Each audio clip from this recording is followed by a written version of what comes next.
Un conflit qui s'enlise, un cessez-le-feu fragile, une nouvelle offre dans les négociations proposées par l'Iran aux États-Unis. Mais voilà, hier, la réponse de Donald Trump. Nous venons d'avoir une conversation avec l'Iran, on verra ce qui va se passer, mais je dirais que je ne suis pas satisfait. Leurs dirigeants sont très désorganisés, ils sont en conflit les uns avec les autres. L'un dit une chose, un autre représentant dit le contraire. C'est très confus, bien sûr, leur pays a été, je dirais, décimé. Leurs forces navales sont détruites, leurs forces aériennes sont détruites. Beaucoup de leurs soldats, malheureusement, sont morts. Actuellement, je ne suis pas satisfait de l'accord. À un moment où vous avez bien compris, des décisions importantes sont en train de se prendre. Juste rapidement, jeudi soir à la Maison Blanche, réunion entre l'amiral Cooper, le chef d'état-major Kane et Donald Trump, avec un rendez-vous qui dure 45 minutes. Notez que l'amiral Cooper, qui dirige le CENTCOM, le commandement militaire américain au Moyen-Orient, a fait le déplacement de Doha à Washington pour parler des différentes options avec le commander-in-chief, le commandant en chef qui est Donald Trump. Donc, on voit que sur la table en ce moment, il y a des options militaires. D'autre part, on est dans un moment où il y a encore des négociations, puisque vous l'avez évoqué. Il y a eu une proposition iranienne qui a été transmise à Washington par le biais des Pakistanais. Donc on est dans ce moment-là où on ne sait pas exactement de quel côté la pièce va retomber, et c'est pour ça, notamment, évidemment, que ce militaire iranien met la pression en disant « Nous aussi, nous sommes prêts à une reprise du conflit. Et d'ailleurs, nous avons des moyens, des dizaines de milliers de drones, des missiles qui sont prêts à s'abattre sur Israël, sur les bases américaines dans le pays du Golfe et peut-être sur les pays du Golfe. » Donc, voilà, dans ce moment sans doute décisif, chacun, évidemment, utilise des moyens de pression par les mots pour l'instant. Chacun joue sa partie, en fait, c'est ça. Oui, il est difficile pour les États-Unis, pour Donald Trump, de trouver un terrain d'entente avec les Iraniens en ce moment, parce que les contraintes liées à la question du nucléaire, à la question du détroit d'Ormuz sont prégnantes. Les Iraniens ont des constantes dans leur offre. Cette constante qui consiste à dire on a le droit d'enrichir l'uranium, donc vous ne nous empêcherez pas d'enrichir l'uranium. Le détroit d'Ormuz, il faut que vous arrêtiez le blocus. Et donc, il est peu probable que les offres iraniennes satisfassent le corps américain. Et donc, dans ce cas de figure, les deux parties ont pris le temps pendant ces 2 à 3 semaines de cessez-le-feu entre guillemets pour se réorganiser, pour renflouer leurs munitions, pour préparer leurs armes. Et les Iraniens d'ailleurs, dans le cadre de leur propagande, continuent à montrer leurs moyens, leurs missiles, leurs drones et disent que nous sommes prêts et à menacer. Que semble envisager à nouveau Donald Trump. C'est menace contre menace, offre contre offre. Alors justement, qu'est-ce qu'elle contient cette offre des Iraniens? Siavosh Ghazi, vous êtes correspondant à RFI et France 24 à Téhéran. Vous allez justement nous en donner les détails, Siavosh. On a très peu d'informations sur les nouvelles propositions iraniennes, mais ce que l'on sait, si on reprend les différentes déclarations des responsables iraniens, le guide suprême, l'Ayatollah Mojtaba Khamenei, ou encore le président du Parlement iranien, qui était à la tête de l'équipe de négociateurs à Islamabad. Sur le détroit d'Ormuz, c'est l'Iran qui va garder le contrôle de ce détroit. Une fois que les Américains auront levé le blocus contre les ports iraniens, l'Iran pourra permettre de nouveau le passage, le trafic maritime dans le détroit. Ça, c'est la première chose. Mais avant cela, l'Iran demande qu'il y ait une annonce officielle de fin du conflit et donc des garanties pour qu'il n'y aura pas de nouveau, dans quelques mois, de nouvelles frappes contre l'Iran. Sur le détroit d'Ormuz, l'Iran percevra des taxes et aussi des réparations de guerre de la part des pays qui ont participé à la guerre, en particulier les monarchies arabes du Golfe Persique. Et enfin, sur le dossier nucléaire, la position de Téhéran n'a pas changé. Pas question d'abandonner le programme nucléaire, pas question d'envoyer à l'étranger les stocks d'uranium enrichis, mais l'Iran est prêt à suspendre l'enrichissement d'uranium pendant 5 ans. Ça peut être 7 ans, parce que l'Iran n'a pas la capacité de le faire pour l'instant, parce que les installations ont été fortement endommagées. Et ensuite, l'Iran est prêt à diluer le niveau d'enrichissement des 400 kg d'uranium enrichi à 60% pour les ramener à moins de 5%. Rina Bassiste, on sent quand même, de toute façon, et c'est vrai que Grégory Phillips vient nous le dire, on tourne un peu en rond autour de ces négociations. Il y a toujours le transfert de ces uraniums, de ces 400 kilos d'uranium enrichi, et puis évidemment le blocage du détroit d'Ormuz. On reste de toute façon sur ces deux sujets qui sont au cœur des négociations, si elles sont possibles. Oui, donc d'abord, les Iraniens, ils ont gagné sur quelques terrains, parce que justement, on parle de nucléaire, on parle de détroit d'Ormuz, ils ont gagné en fait à ne pas avoir sur la table ni le sujet des missiles, ni d'une certaine façon les proxys, parce que le président américain a insisté sur un cessez-le-feu au Liban. Donc déjà 2 points pour l'Iran. Après, j'ai quand même l'impression que même si pendant des semaines on dit que les montres jouent contre le président Trump parce qu'il a des échéances politiques, les montres commencent aussi à jouer contre les Iraniens. On sait qu'ils ont un problème, ils vont avoir un problème dans 2-3 semaines avec leur puits de pétrole. Ils ont peut-être un problème justement de stockage de l'île de Khark. Donc eux aussi commencent à avoir un problème avec les montres, peut-être pas les montres politiques comme Trump, mais tout simplement les montres concrètes de leur pétrole. Et chacun, quand même, s'écampe dans ses positions. Et les Iraniens, ils sont très confortables, si vous voulez, à se trancher dans leur propre narrative. Disons, c'est les autres qui nous attaquent, c'est nous les victimes. On se souvient très bien que l'Iran a frappé les pays des Golfe, surtout les Émiratis, mais aussi les autres pays des Golfe, sans qu'il y avait de provocation de leur part. Et on pour toucher les infrastructures militaires, notamment américaines, ou les bases pétrolières. Exactement, c'était l'excuse iranienne. Mais ces pays n'ont même pas riposté. Et pourtant, les Iraniens, ils ont continué. On se souvient très bien que même avant de cette guerre, l'Iran a frappé Israël. Et l'Iran a frappé pas des sites ou des bases militaires. L'Iran a frappé et continue à frapper aussi depuis le 28 février et des centres urbains.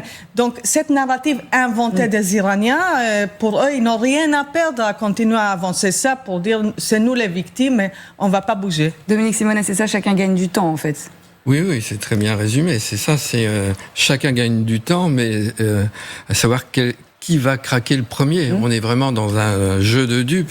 Les négociations, en fait, servent, on voit bien, avec les Iraniens qui reviennent, qui repartent, ça sert uniquement à gagner du temps. Et si on écoute les dernières revendications aux propositions, entre guillemets, iraniennes, c'est une farce. C'est-à-dire, les Iraniens disent on a gagné, partez de là, partez d'Ormuz, on va faire un péage, et puis le nucléaire, on le garde, le balistique, on n'en parle même plus, et laissez-nous tranquilles avec nos proxys. Donc c'est comme si l'Iran avait gagné la guerre. On n'en est pas là quand même. Alors c'est vrai que du côté américain, on voit qu'il y a une grande hésitation parce que il y a les risques que souligne sans cesse le Pentagone, c'est-à-dire risque d'enlisement, risque d'escalade. C'est entre les deux, l'opinion américaine est de plus en plus défavorable. Là, il y a des sondages récents. Oui, on va y revenir évidemment. Elle n'est pas du tout populaire, très impopulaire. Absolument. Ils pensent même que la guerre, 65% des Américains, d'après le Washington Post, pensent que la guerre n'empêchera pas l'Iran d'avoir son programme nucléaire. Donc, un des principaux buts de guerre. Oui, l'objectif ne sera pas rempli. Voilà.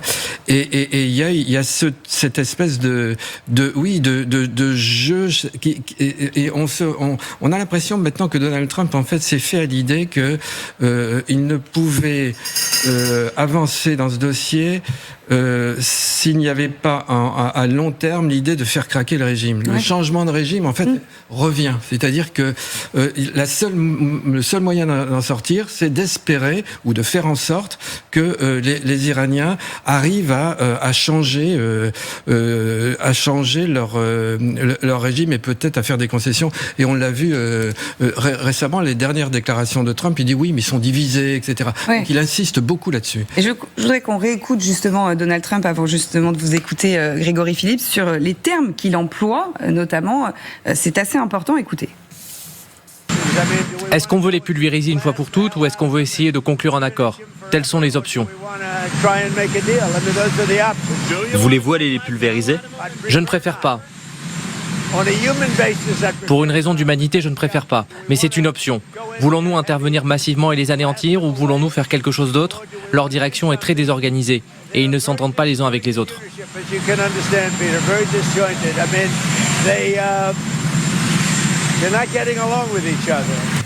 Un accord ou les pulvériser totalement. Alors encore une fois, il dit qu'il ne préférerait pas arriver jusque-là, mais que toutes les options sont sur la table. Il y a un côté d'agacement et d'impatience, de toute façon, du côté de Donald Trump. Oui, sur les propos de Trump hier, on peut noter, et c'est parfois un peu le cas, des dissonances. C'est-à-dire qu'il écrit dans une lettre au Congrès sur l'histoire des 60 jours, on a déjà parlé ici, que les hostilités sont terminées.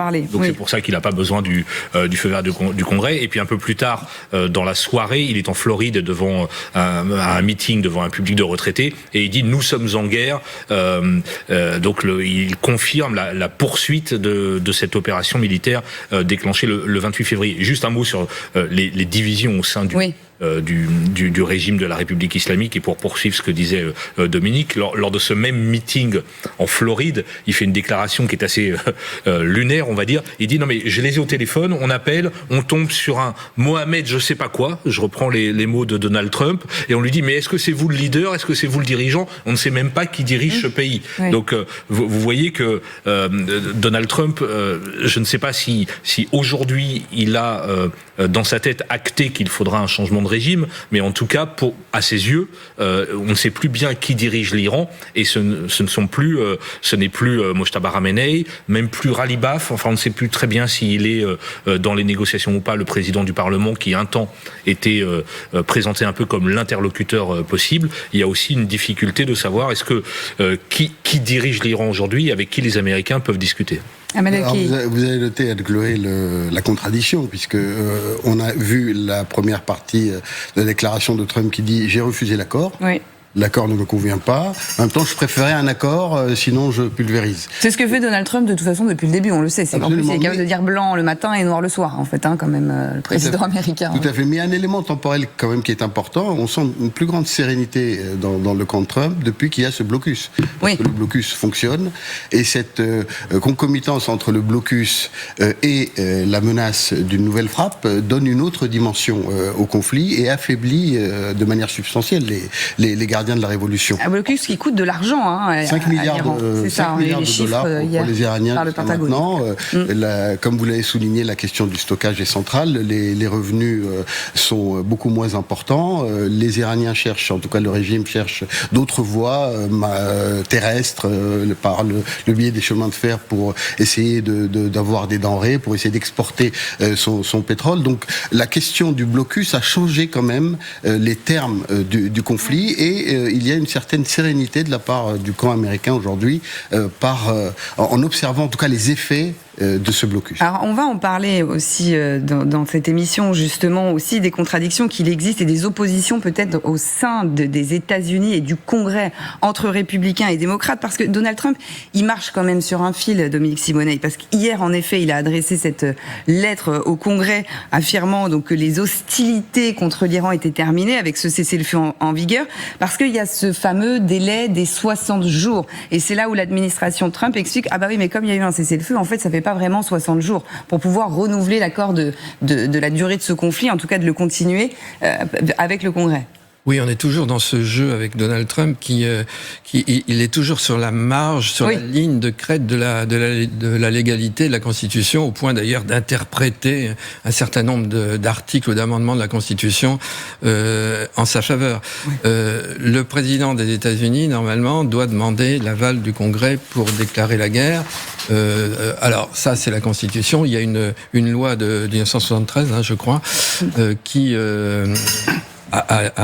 à la suite du Vietnam, etc., qui exige que il doit envoyer une lettre dans les 48 heures de notification au Congrès, puis il attend, le Congrès il a 2 mois, 60 jours, pour pouvoir continuer la guerre. Et auquel cas, ça peut, il aura, si le Congrès ne lui donne pas l'aval, il aura encore 30 jours pour retirer ses troupes.